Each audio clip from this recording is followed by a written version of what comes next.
Hello, everyone, and welcome to episode 10 of season 3. If you've just joined us, I am Robin of At a Tired Witch on social media. And I'm with the beautiful Maria of Maria the Arcane on social media. Oh, hello. Oh, Happy to be here. are you happy to be here? Yes. We both forgot we were supposed to record this week. Oops.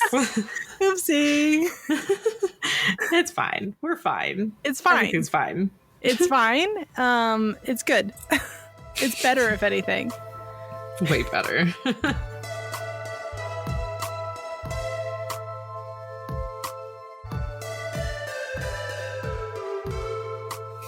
If you've just joined us this week, every single week we talk about upcoming lunar phases and how we can utilize this for our magical practices. Now, that being said, this is not a check-in based off of your astrological sign and how it might affect you personally, but instead how we can utilize the lunar phase for our practices at present. Of course, you don't have to utilize it this way, but if you chose to, this is what you could do. Worded that any more awkwardly. So that being said, on June 14th, we have the full moon in Sagittarius, which is also the strawberry moon, and a supermoon. A supermoon just means that the moon's like distance from the Earth makes it appear like crazy big. But it is thought sometimes that when things are a supermoon, that those kind of full moon energies are heightened, including like any kind of weird behavior or the astrological phases and how that might affect us. So just keep that in mind when it comes to your magical practice. The Sagittarius full moon is really interesting because Sagittarius's moons, Sagittarii moons. How would one say this plural? It's just a sag moon. Sag moon. Okay, it's a saggy moon. Saggy moon. They are very idealistic and ample and kind of reach for the stars and take them. You know what I'm saying? And when we add that with the strawberry full moon, which is all about like, you know, spring and fresh starts and kind of honing in a very similar energy that we might see with a new moon, but in a full moon state, I guess you could say. It tells us essentially that if we're going to be doing magic, that this is time to pull out the big guns, in my opinion. If you have been kind of mulling around the idea of, I don't know, doing some sort of work that is going to maybe feel a little far-fetched. Maybe you want to apply for a job that you're just not qualified for, or you are in the running for something against a lot of people. This is the kind of moon that I would suggest you do spell working for those energies. They're big. They are, you know, a little unrealistic at times, but optimistic. You know, reach for the stars and go for it. This is also a really good time to do any kind of spell work involving travel. So if you were going to do, let's say, a travel protection bottle or I don't know, something like that, maybe spell work to try to get that vacation you've always wanted. Yeah, actually on our on our Patreon, on our monthly outlook for the Sag Moon, I have it where you could do like a vision board, or even if like, let's say you can't afford to travel, like period, like doing, oh gosh, no, I'm like astral travel, you know, like. Ooh, astral travel. That's a really good idea. But that's a really, really clever idea. I'm really excited for this moon because I'm a Sagittarius moon, so. Yeah. So she connects with it. It's all about Maria. Maria. Look, I'm just saying this is my moon and it's time to shine, okay? It's been a hard few months. Like, I deserve a good Sagittarius moon. Yeah, that is very true. It has been a hard few months. But I do think that this is a lunar phase that has a lot of, I don't know, potential, depending on how you want to lead into it. So I say go for it. Yeah. Make your vision board. Get your affirmations out. Go travel the astral plane. Yeah.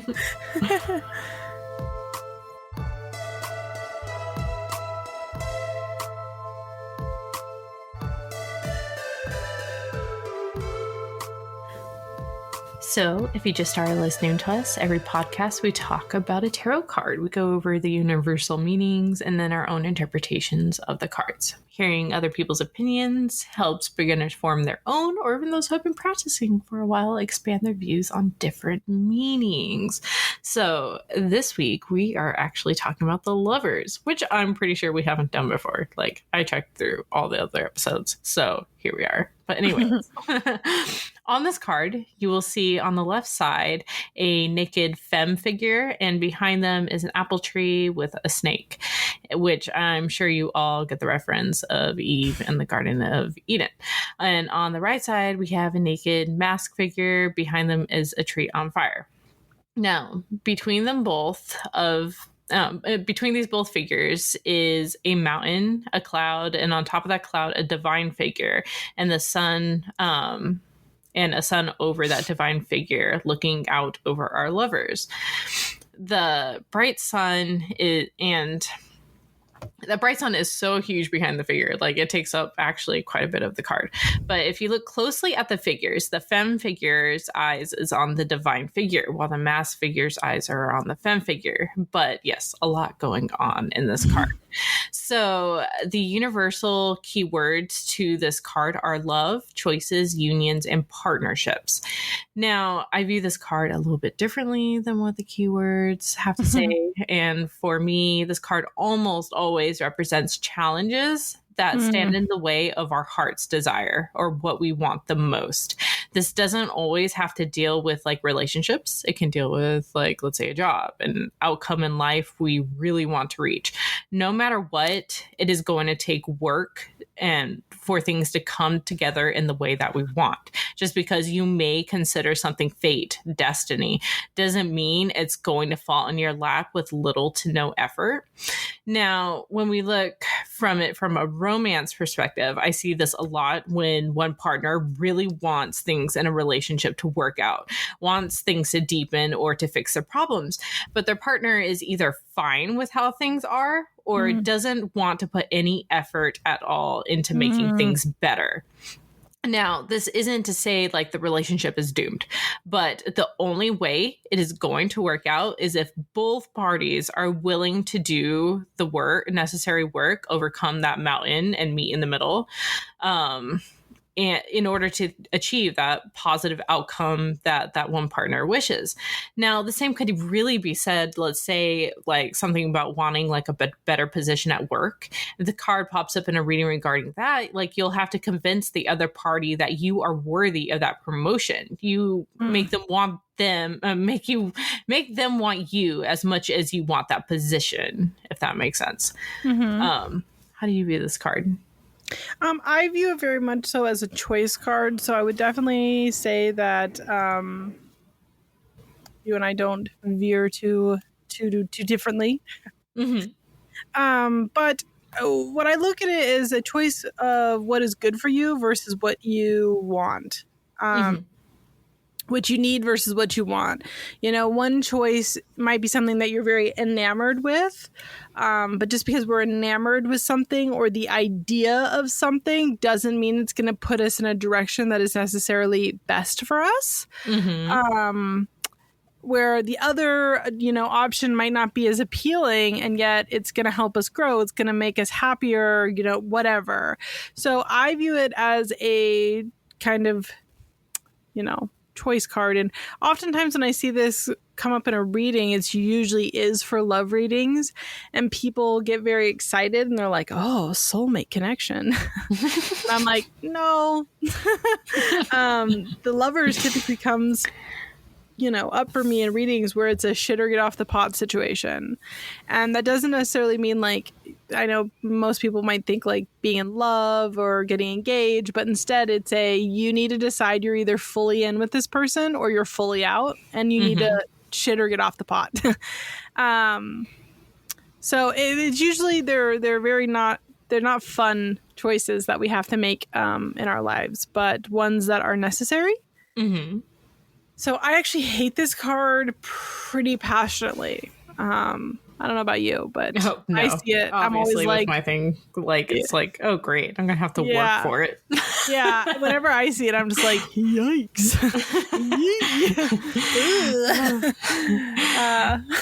That's funny. But yeah, it's super not a fun card to me. And I think that there becomes this idea, because we see the title of it and even the initial first brush imagery, right? Of like the Adam and Eve figure. But then if you actually go into the conversation of like biblical, whatever, there becomes like the theological conversation of like the fact that, did Eve have a choice to be there? Like, she was kind of forced into this situation. And same with Adam, to be perfectly honest. And just because that's what they're given, does that mean that that's what they're happy with? And you know what I'm saying? And so there's a lot of, I don't know, deeper conversations that circle this card. Yeah. No, I really like your opinion. Very good. Thanks. I've got a really big brain. Yeah, you do.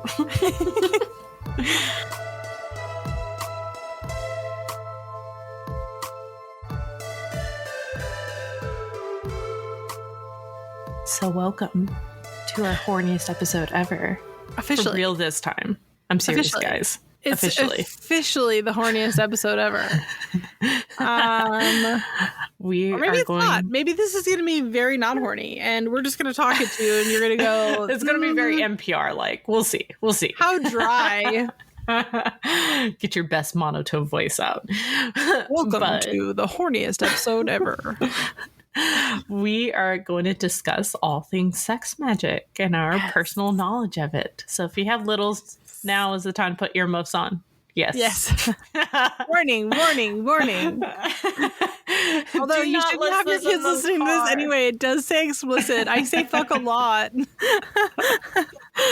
Oh. Okay. I'm just kidding. I'm not here to judge your parenting. That's not what the horniest episode is about.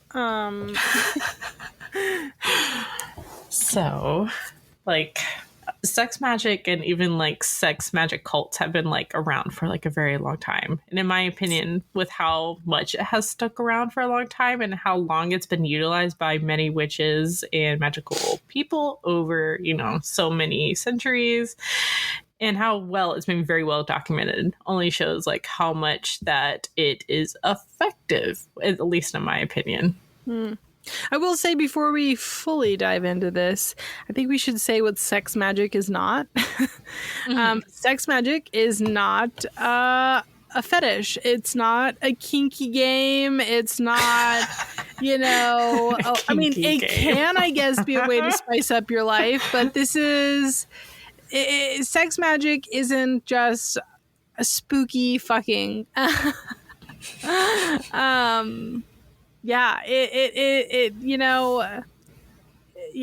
not. It is not. What is that? I'm trying to think really hard of that. That MLM that sells the dildos. Do you know what I'm talking about? I do. It's like Vibrant or something. I don't know. It's not that. We're not talking about the vibrators or whatever. Sex magic is not that. Though it might involve them. Right. You can't involve those things. It's that sex magic is not just goth fucking. And so I just want to preface that. That's a very good preface. It's also not necessary. It isn't. The purpose isn't to have fun, even though you might have fun when you're doing it. And the purpose isn't to make a baby, although you might make a baby when you're doing it. Does that make sense? No, that makes sense. Though I do think it's fun. I mean, all magic should be fun. I'm saying the purpose of it is not to have fun. The purpose of it is like involving magic and witchcraft, although that doesn't mean that it isn't gonna be fun, because you are still having sex. Yeah. Anyway. But now that we've had that, downer disclaimer, what is sex magic to you? So for me, like, if you look at it, like, Sex Magic follows the same formula as like spell work. Like, let's say, but like you are adding like a huge real world energy aspect to the spell where you can actually feel the energy coursing through you as you are doing it. And I know like a lot of people have difficulties bringing awareness into their bodies, and Sex Magic can help with this. You know, we're so hyper aware of our bodies during that time that it's easy to connect with that certain energy. And anyways, like, I digress, but Sex Magic, you know, flows like spell work. So if you are setting up, which is, let's say, getting in a nightie or something, like in a color that represents a spell that you are wanting to do, that makes you also feel sensual. You're building up that energy, and then you are building up the energy by putting the spell together, which could be like something like foreplay. And then you are climaxing or reaching the pinnacle of pleasure if you aren't able to climax, which is like normal spell, you know, a normal spell work be something like lighting or candle. So it's just like a different way to do spell work. You're using the sexual act as a tool. Does that make sense? Yeah. But and if you have like a partner, which you don't have to, you can also bring someone else's energy into the mix to help that spell along. And they don't even have to be like really witchy to participate, really. But it's just like a different tool that you can use that follows the same flow as usual spell work. Yeah. I will say that there is different types of spell work that involves sex magic. And there's also sex magic that doesn't involve spell work at all.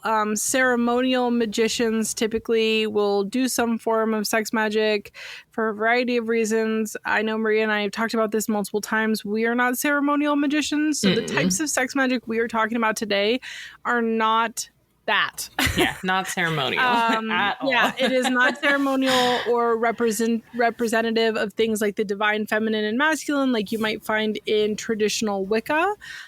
That is not what we're talking about today. So I was just thinking about it while you're talking about it. I was like, oh, we should probably preface that because there are different types of sex magic. And that is not what we're talking about today. We're not talking about ceremonial sex magic because we are not ceremonialists. Nor are we Wiccans. Not that there's anything wrong with either of those traditions. It's just we not can't ours. really speak on it because we don't can't practice speak on it. something we don't know anything about, or we know very little about enough to have a educated conversation about. Yes, 100%.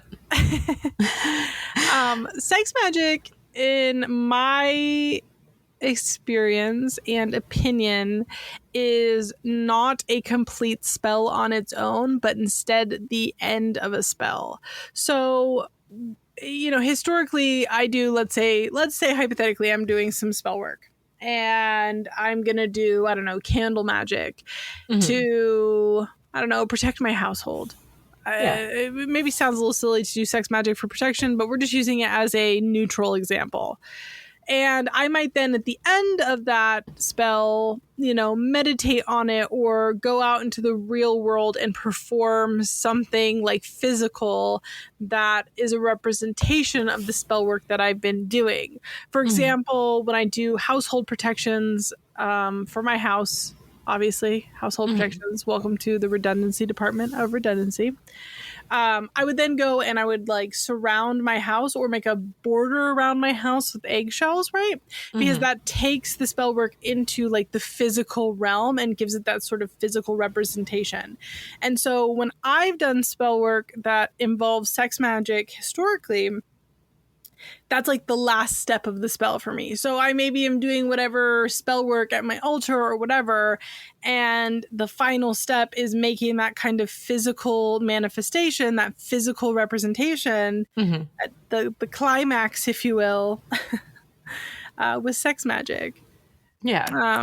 I do it both ways. Sometimes I use sex magic just as that, like that's the only thing. I mean, I know a lot of people do. It's just not something that I personally have ever found as, I don't know, useful. No, useful is the wrong word. I personally can't kind of focus that way the whole time during sex. Do you know what I mean? Yeah, I think a lot of people a lot of people think they have to think about their magical intention as they have sex and to especially envision it during climax. And while that is amazing, if you can do that, that's like not always the case. Imagine though, like you're doing spell work. Envisioning. Imagine you're doing spell work to like get your boss fired. No, hear me out. You're doing spell work to get your boss fired, and as you're coming, you're thinking about your boss. The least horny episode ever.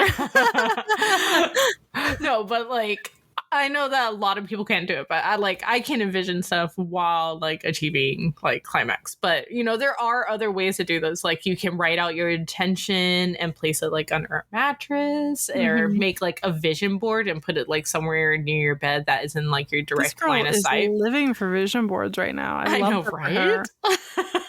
And then I've also in the past like used body oils with like specific ingredients with intention in them. So like. I think you kind of mentioned this earlier, and maybe I'm wrong, but I do know of many forms of like folk sex magic where your body is essentially the candle, and you put the herbs or whatever for the spell, whatever ingredients that you need goes underneath the mattress when you're having sex, and your body is the candle. So you would anoint your body with the oils that, you know, correspond with whatever spell you're doing. You would put your herbs, etc., crystals, whatever your spell calls for, and it would go underneath the mattress under your bed, right? Yeah. I like that. When you're having sex. I personally have never tried that. I've read about it a few times. Sounds super fun. Yeah. But not something that I personally have tried.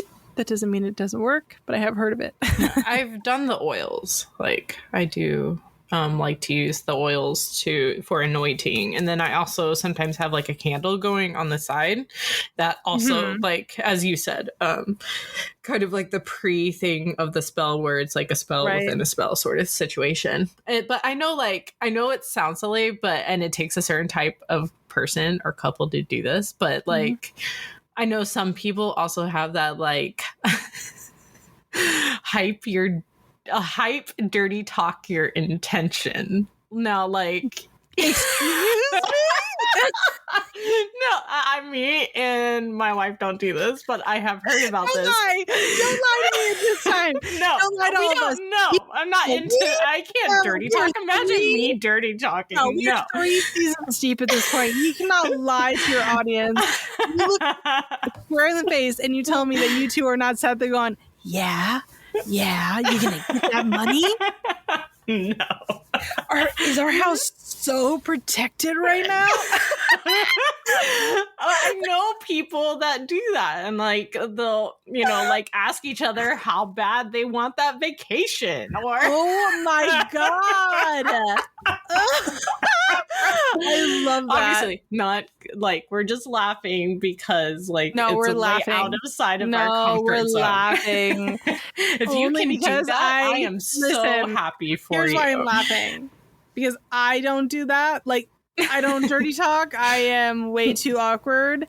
And I'm just imagining, like, the literal, like, is our house so protected right now?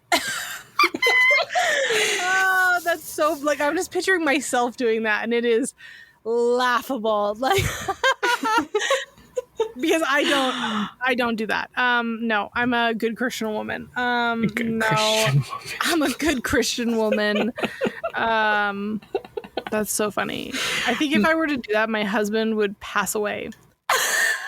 Scarlett would laugh so hard. Like, you know what? Actually, it would ruin all the mood. Yeah, I could be like, I actually have somewhere else to be. Goodbye. But no, any couple who can do that and pull it off, like, I could only, like, that would be, like, great spell work. Yeah, it'd be amazing. Couldn't be me, though. Couldn't be me. Like, love that for them if they can do it. Love that for them if they could do it. Could not be me. I'm way too awkward, and my husband would simply pass away. Yeah. He'd be like, you know what? I've thought about it long and hard, and I no longer wish to exist. Goodbye. Yeah. I think also, like, people realize that sex magic isn't just about like manifesting either, but it can also be used to help your sex life. If you want more passion or, you just kind of, I also think, though, form a closer bond with your partner. Conversation that if as magical people we move away from always needing to manifest to be creating magic, we would grow as practitioners. 100%. That at some point you have to remember that there's more to life than just asking for things, if that makes sense. 100%. Physical things, because sometimes it's just improving what you already have. Not improving, but like strengthening. Magic is always asking for things, so that's an incorrect way to put that. But because even if you're asking for protection, you're asking for something. So I guess more asking for tangible physical things. Yeah. I don't know how to word that better. Yeah. And like people who also do sex magic to like to increase passion or whatever within their thing doesn't mean like someone's sex life is like lackluster. Yes. Like, but if you're kind of setting the intentions to make it super hot. Plus, if you've been married for a while or have had a partner for a long time, or if you just want to like spice up solo play, I mean, it can be a fun thing to sex magic by yourself. 100%. Yeah. 100%. Actually, like, I don't know, like most people did, like, I think that's a big misconception when it comes to sex magic, is thinking it has to be done with a partner. You absolutely do not. I even recommend practicing solo before you do so with a partner, especially if you're still like learning your body and what you like. Your pleasure and enjoyment matters very much during sex magic, in my opinion. And if you don't know how to, like, what pleasures you, even like if you're unable to orgasm, like some people aren't able to orgasm, which is more than valid, but you still can know what you feels good. You may struggle a bit if you're not like, don't know your body super well. And just because you're feeling, and because when you're feeling more in charge of your energy and you're having fun learning your body and exploring the enjoyment, I mean, that's a big part of like witchcraft practices outside of sex magic, is getting comfortable with yourself. Just real quick. Yeah. What? Say pleasure again. Pleasure.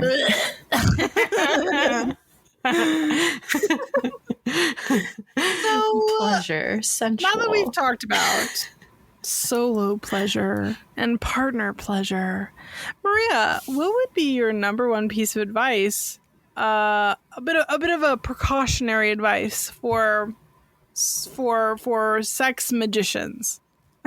Sex magicians, sex wizards, if you will. Can we steer clear of the toxic crystals and stuff and get all up in each other? Actually, I would like to say it in a grander conversation than just steering clear of toxic crystals. Don't fuck rocks. I know we've said this on multiple episodes in the past, but this feels like a good time. It feels like a good time to bring it up again. Don't fuck rocks. Fucking rocks is not healthy or safe for your body. We get into conversations of the micro fissures that are inside of crystals that can build up bacteria. They can break off and inside of you. Yeah. And that is ignoring the fact that things like selenite yoni eggs, bumblebee jasper yoni eggs, malachite dildos are sold. All of these things are sold, and people just trust their crystal providers. Which we won't even get into the ethics of those crystals and where they're coming from. Don't fuck rocks. Don't do it. Don't do that. Yeah. Another thing is, I know because I saw this recently and it made me absolutely disgusted. People are making resin dildos and putting like herbs and stuff in it, and it's like a self-love spell. Don't fuck resin dildos either. Just don't do that. Don't fuck rocks. Don't fuck somebody's freaking at-home resin dildo. Don't put those things in your body. Like, and I say that with nothing but love in my heart. you're going to hurt yourself. You're going to get poisoning. You're going to have something, even if you got lucky 100 times fucking that rock, the 101 time that it breaks off inside of you. Yeah. And not to mention your body's absorbing it. Like, very scary. Like, yeah. I know that we're in this like kind of self-help culture these days where, and like, having things supernatural, like, yeah, and which is good in theory, but sometimes natural does not mean healthier for you. Natural is not a synonym for healthier at all times. It's just, please don't do that. It's really, really dangerous. And the people who are pushing those things on you are a massive spiritual red flag. Yeah. And a lot of those things, though, especially if you're going through a responsible dealer, they'll tell you that it's just like a statue. That's all it is. Like, or don't touch it. Don't play with it. Wand. That's actually something that is incredibly interesting to me. The irresponsible transition that I've watched happen over the last like 10 years. The dildos, as it were used to be, they were supposed to be like rose quartz on its own, not a toxic or dangerous crystal, right? It's just quartz, right? They were meant to be clitoris massage wands, external massage wands for your body. They were not meant to be inserted inside of you. It's still wet there, like, usually. Sure, like, so you don't want... Yeah. There's still risks involved, right? Yeah. But the biggest one being that is on the outside, so you're most likely not going to have a shard broken off inside of your body that you then have to get surgically removed in an emergency room. I don't know if you guys remember the video of the guy with the mason jar in like 2002. That's what you're doing with rose quartz fucking dildos. So think about it. Think about it. It's been a very interesting transition because I've watched these, you know, crystal sex toys go from external play to somehow lost in translation, people putting them up their cooters or their butts or whatever. And it's like, that is so dangerous. Don't do that. I do think also another thing that to be careful of and to be aware of is consent always. Yes. Like, I think with Sex Magick, you should have a consenting partner that knows what's going on, you know, that what you're doing, why you're doing it for, if that makes sense. But again, that is my personal opinion. Because I don't know, everything sex and like involving someone should involve consent. So I agree. And this isn't like magic that, you know, it's like, well, if it's justified, it's fine. Like, if you're using somebody's physical energy, again, using yourself as like the candle, right, in a spell. If you're using someone else as the candle in a spell, I do think that you need to ask for consent in that situation. Yeah. Oh, one thing that we did forget to talk about, well, we kind of touched on that, like, the male and female dynamic in Sex Magick has been around for like ever, you know, like the wand, the cauldron, a hole, a pole, you know what I mean? But but you do not have to follow the binary in order to enjoy Sex Magick. And as I said, like previously, you know, Sex Magick still follows the flow of spell work. Like, to me, that's what matters. Like, in my opinion, and this is just an opinion, so take it or leave it, but the ideas of the male and female representation in magic are just energy representations. They're archetypes. They're just energies, right? 100%. Anybody can fit those archetypes. And those archetypes, as, you know, the times grow, modern age evolves, etc., right? The idea of what, you know, is a feminine archetype, for example, in 2022 is going to look a lot different than what a feminine archetype would have looked like in 1998. Yeah, and even if like you have, let's say that you are a lesbian and you're two femme lesbians, things will still work out, like, because you're still duality. Getting That's that. all it is. That's all it is. And duality Doesn't have to be masculine meets feminine. It could be one of you is more of a chipper person and the other one of you is maybe more of a reserved person. It might be that one of you, you know, I don't know, is super athletic and the other one is kind of more of a couch potato. Like, it's all about duality, and that's going to look different, right? Yeah. People to people. The mask femme thing in terms of magic is just about duality, and duality changes. And you know what I mean? You could have two, like Maria said, two super femme, you know, women in a relationship together, and their dualities might be something you would never think about. Yeah. And even then, like, you're still feeling that internal pleasure, which is, you know, like starting the spell, reaching fulfillment, the climax, and releasing. You're still performing spell work. And, you know, I'm actually glad that now, like, if you read, like, a bunch of the Sex Magic books that are out now are so outdated. So you're going to be seeing a bunch of, like, those very outdated things. But I'm actually glad that it's actually getting more, like, varied and people are talking about, you know, like... I could be wrong, but I think Cassandra Snow's book, Queering Your Craft, talks about this. Oh, that's good. I think. I could be misspeaking. It's been a while since I read that book, but I believe Queering Your Craft does mention like this sort of thing. Yeah. And I know that the book Sex Magick by Sarah Bartlett, it does have like very outdated views. So if you're wanting to read more about sex magic, you can read it, but I would not take what resonates and leave what doesn't. But do keep in mind that it was like written a long time ago. So it's kind of going back to my reference of the idea of feminine and masculine archetypes. You just take the year 2000 and the year 2022 and how much growth we've seen in that time. And expansion for both, you know, sides of the coin, if you will. Yeah. And for those who float on the in-between, you have to remember that when you're reading these kind of books, that they're still in that mindset because that's when it was written. And that doesn't mean that there aren't things in it that you can't take with you. Yeah. Oh, yeah. So what are your favorite sex magic herbs or plants? I actually use a lot of peppers for sex magic. Ooh, same actually. I obviously not on my body. Yeah, obviously. Fun. Body. But I actually find they're kind of actually going back to that duality thing. I actually like to combine things like chili peppers with like roses.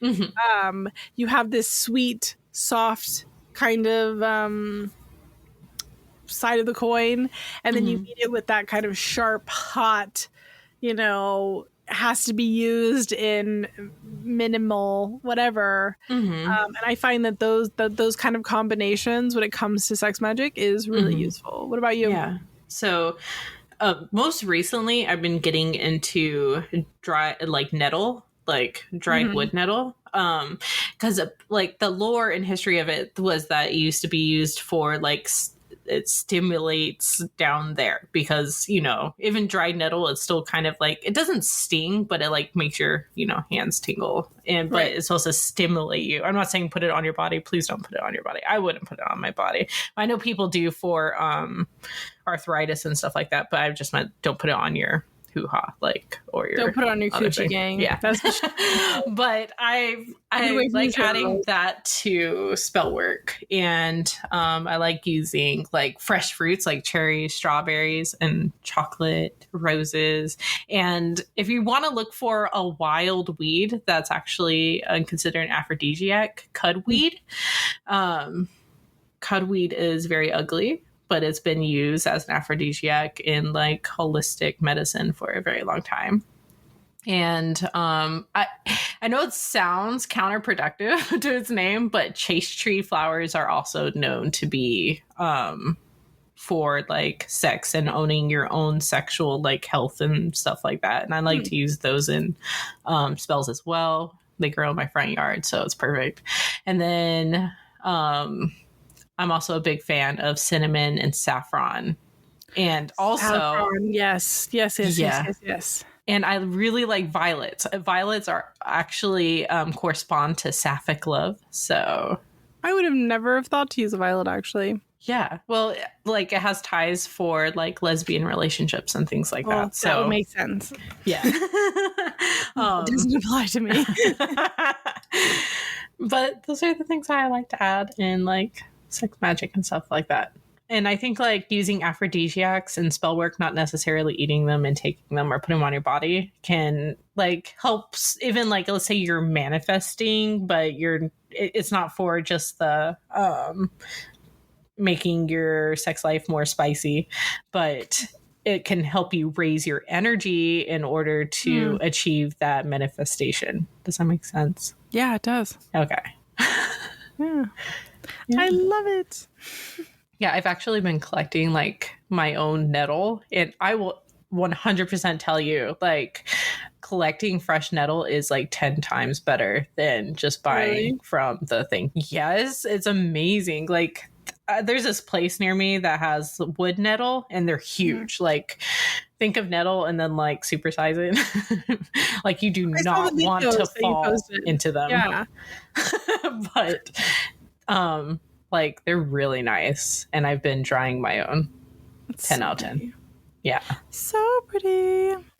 I would like to hear, before we close out this segment, like, other people's thoughts on this. So when I post this episode, I will post a discussion on Twitter. If you guys want to let us know what your thoughts are on Sex Magic, I'd love to hear them. Yeah, me too.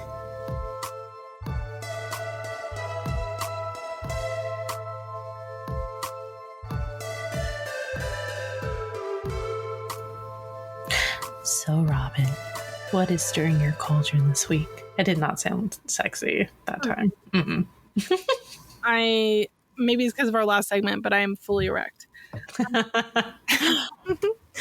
I am super getting back into meditation. I struggled really hard with meditating when I was pregnant, and right after I gave birth, because I was just like brain fog city, and I was having just a really hard time, just like, especially in pregnancy, had a hard time being comfortable sitting long enough to meditate. Even laying down, it was just awful at all times. And then after I gave birth, it was like the brain fog was so bad I couldn't do it. And I'm finally coming to a place now where I'm like leveling out when it comes to that stuff. And so I've been reincorporating just like, a couple of minutes a day of meditation back into my life. And I've already noticed like just such wonders. Like, I'm meditation. Calmer, I'm doing better in terms of like, I don't know, my thoughts. Does that make sense? Like, no, that makes total sense. And being able to kind of like dive back into that, which is great because I really love and believe in meditation. And I was not having a good time like when I wasn't able to do it. Well, I think like meditation for a lot of it's like it is that time of introspection and just like connecting with yourself. Like, totally. And as an introvert, 10 out of 10 recommend. Like, yeah, I really love meditating, and so not being able to do it for nearly 2 years was such a struggle for me. It's something that for me really grounds me and keeps me level, and so not being able to do it was a difficult journey. So kind of finding my way back to there has been really great, and I'm vibing with it. Yeah, I like that. Love that for you. Thank you.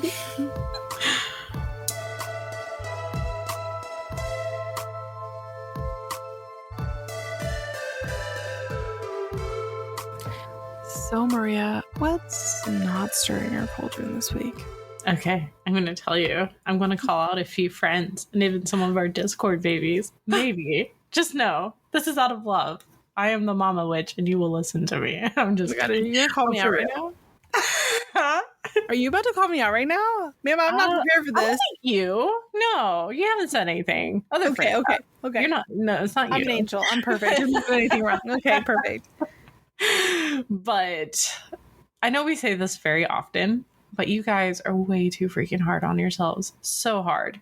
Like, too hard. Like, I've heard like 10 people this month say to me, like, they're struggling within their practice, but they're literally going outside, gardening, touching grass. They are getting work done. They are accomplishing their goals. They're doing crafts and like finding time to connect with themselves. And I don't know, like what it is to be peak witch, but that sounds pretty damn witchy to me. You know, just sometimes spell work or connecting with our witchy selves doesn't mean like doing spell work. Like, many of us, like, especially in the spring and getting into summer, sorry, one second. Many of us are like in spring and getting in summer, which means that we're spending a lot more time outside with world energy and spending less time indoors and more time outdoors. You know, there's going to be plenty of that indoor time that, you know, you're doing more spell work, you're doing that introspection, but like, just know that the stereotypical witchy season is coming. It doesn't mean that you aren't doing witchy stuff. You're just not doing what you think is stereotypically witchy stuff. Yes. Yeah. I agree. Enjoy it. And I think that's a nice reminder. Yeah. Go enjoy that reminder nature. is stirring my cauldron. Thanks. Happy to stir it. Oh my gosh, you're stirring my cauldron. I want to talk horniest episode ever, guys. Maria's about to stir my cauldron. Am I right? Oh, you're right.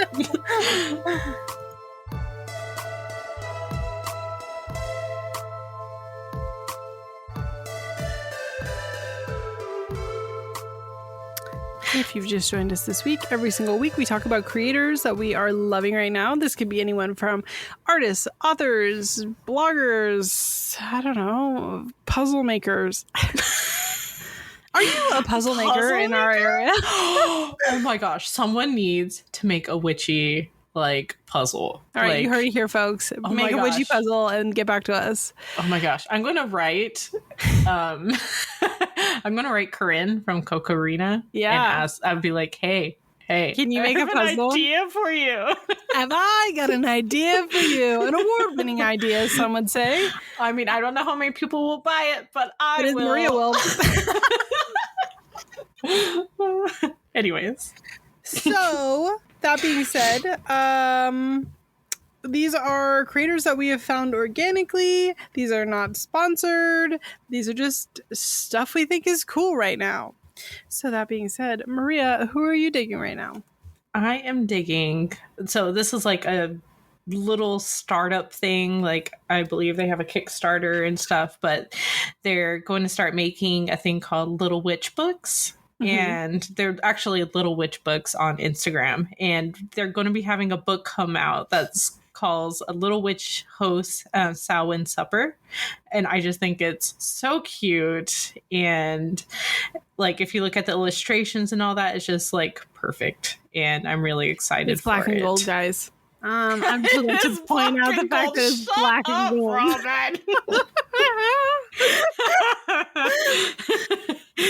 But no, it's very cute though. Yeah, it's so cute. But Kristen and Caitlin, you can tell that they've put a lot of work and effort into this, and I'm really excited for them. And I highly recommend, if you have littles, or even if you just want a cute freaking witchy book. I mean, my little is not so little anymore. They're literally turning 13 next week. But I will buy this for myself. Oh, I know, right? Anyways. Oh, I hate that. I hate it. When we met, they were 8, I think. Yeah. Oh my god, It's terrifying. You know what? Next time you go to say that to me, don't. They're a person now. Shit. But I do highly recommend checking them out and checking out the Kickstarter because it looks super cute, and I want one. Yeah. So who you loving? I recently found this account because actually the person who's going to be our next guest on this podcast incidentally introduced me to them. They don't realize that they introduced me to them. I just happened to see So you're them. just low-key stalking. Okay. I'm literally the creepiest person alive. Yeah, I'm sort of a creep. The account is called The Death Witch, and they sell like oils. They have like a whole store. But when I tell you, speaking of black and gold, I am so drawn to their packaging. I'm obsessed. I want a care package from them. If you're listening, feel free to send me one. I accept. I want one too. Please. I accept. I will take one. I am so obsessed. I think it's so beautiful. Their packaging is just so beautiful. Like the oils size, like the sizing of the bottles looks so fair for the price. Mm-hmm. Like I'm obsessed. I like the shirts too. I know. It's so good. Like it's all so good. What? I have not purchased anything from them yet, but I plan to for my birthday. I'm going to get myself some stuff. You deserve it. You treat yourself. I will. I'm going to treat myself. But yeah, I love it. They sell powders. They sell oils, like merchandise, just all sorts of stuff. I am obsessed. They even sell incense. Ooh, which I like some homemade incense. They think are homemade. They look homemade. Yeah. If they're not homemade, I would be shocked. I don't see them, or I would tell you. It's like a loose powder incense. So they look handmade. Sure, that's homemade. Yeah. Just completely obsessed. I love it. I love the aesthetic. All the products look so good. I'm going to buy some. Unless, again, you're listening and you would like to send me a care package, in which case I accept.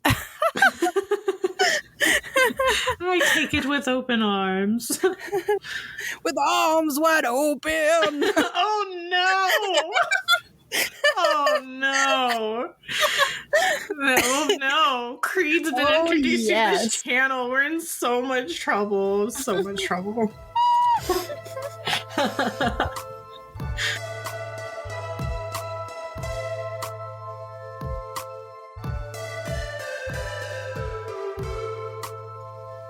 Thank you all so much for joining us today. We hope you will join us again on Friday, June 24th for our 11th episode of Season 3, which we will have a special guest and will be a drinking game again. So look forward to that. Oof. You can keep an eye out on our Instagrams or Twitter or now TikTok. I made a TikTok, guys. It's the same handle as Instagram. Or you can simply just go to our website, coffeeandcauldrons.com, to find all of this. And there will be a Tumblr page open soon. And everyone's like, Tumblr is still a thing? It is still a thing. It is. It's the only great photo sharing app now available. But anyways, or you could join us on our Discord tier, which is Roosh Coven on Patreon, so we can answer your questions in our part 2 next time. And if you've been loving Coffee and Cauldrons, please review us on Apple Podcasts and on Spotify. We really appreciate it, and we love reading over them. So we really do.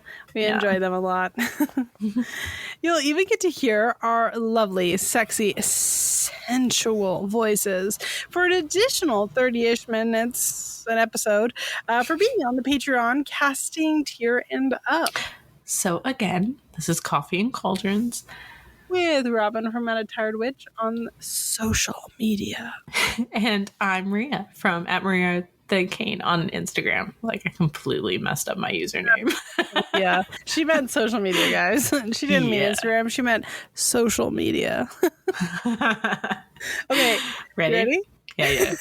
All right. 1, 2, 3.